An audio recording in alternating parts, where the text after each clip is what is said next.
about we have a look at it again so we can, remember Mum? Hey. Alexina, Granny Sally giving you a big kiss, huh? My two children were particularly close to Granny Sally. We never even thought about her age. Age was just a number. Oh, look, there's Mum laughing with a good friend. Oh, wow. Even at the age of 90, Sally Curtis was still the life of the party. I really hope that in her last moments she could have remembered one of the big parties like this when we were all together. Sally died in February 2019, shortly after an accident during a supervised trip to her local shopping centre on Sydney's North Shore. I feel like there's been no justice for my mum. Sally lived alone in a unit at this retirement village. After a serious fall at home, she began getting a high-needs package with service provider Oxley Home Care. Oxley's care plan stated she needed to be monitored closely by the care worker to prevent falls. Mum had organised to go to Chatswood Chase, and she'd organised a carer to pick her up and take her there. 7:30 has obtained this CCTV footage from inside the Chatswood Chase shopping centre. Sally gets on the travelator using her wheelie walker, with her care worker standing close behind her. Suddenly, she loses balance. It's horrific. There's a lift right there, and she took her on the travelator. And Mum just fell backwards, and such a thud. Sally was rushed to Royal North Shore Hospital. This photo shows the severe swelling in her shoulder. My mum was so tiny. She was only like 37 kilos. Hey, Mum. Frail. Sally Curtis died the next day. Her daughter has kept the clothes she was wearing. And she just slumped in the chair.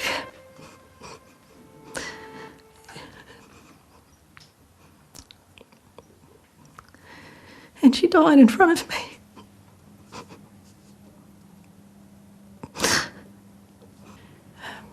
She didn't need to die. Absolutely. I think the fall could have easily been prevented by taking Mrs. Curtis to the lift.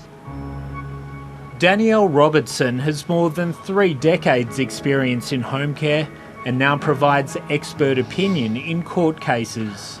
After reviewing footage of the incident for 7:30, she believes multiple mistakes were made. Going up a travelator with her carer behind her, not even holding her hand or supporting her, getting onto the travelator. It was quite shocking actually to see the actual fall. And not only that, the reaction of the carer to just lift her up. After anyone has a fall or an accident, the first reaction should be to try and stop the travelator, hold her head and just see if there was any damage to her neck, spine, shoulders.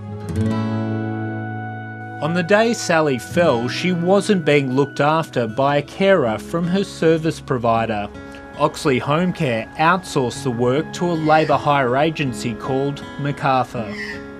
Still to this day, I've been given no explanation, no apology, no accountability from Oxley, nothing. I believe that all investigations should be shared with the family, whether it's through the quality agency of the home care provider. Given Mrs. Curtis passed away, I think there should have been a number of inquiries and investigations into it. Jeannie Sinclair made a complaint about Oxley Home Care to the Aged Care Regulator. 1 month later, the Aged Care Quality and Safety Commission wrote back to say it was closing the case after reviewing information provided by Oxley about its training and care plans. Jeannie couldn't believe it when the regulator asserted she was satisfied and no longer required its involvement. Just closing the file saying, oh, we think we understand you're satisfied. No, I'm not satisfied. Ask them whether they'd raised it with the provider. The regulator faced sustained questioning during the Royal Commission into aged care. To go looking for complaints. The Royal Commission's final report slammed the regulator's poor track record on enforcement, singling out oversight of home care.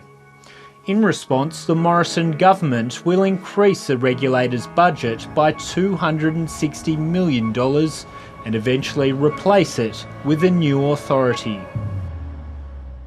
That they really are light on and they really could have done more to get to the bottom of it. The family of Sally Curtis is calling for a coronial inquest. Yeah. I think the New South Wales coroner should start an investigation into my mother's death because it was so sudden. I would certainly be asking the question about whether the coroner's office was interested or not. Professor Joseph Ibrahim is an expert in preventing injury-related deaths in aged care and has assisted coronial investigations into systematic failures in the sector. What I'm interested in is finding an explanation for the family, and part of that explanation requires some undertaking that action will be taken so no one else would need to go through this set of circumstances again. And I think that a detailed investigation with that as the primary focus would be beneficial to the country, not just the family. Oxley's parent company, My Home Care, declined to be interviewed. In a statement, it said it conducted an investigation which was provided to the aged care regulator. The regulator also declined to be interviewed. In a statement, the Aged Care Quality and Safety Commission said it couldn't comment on individual complaints. More than 2 years after her mother's death, Jeannie Sinclair is angry she's still waiting for a thorough investigation into what went wrong. My mum did not need to die in such a horrific and sudden way, and there needs to be proper action and accountability for that.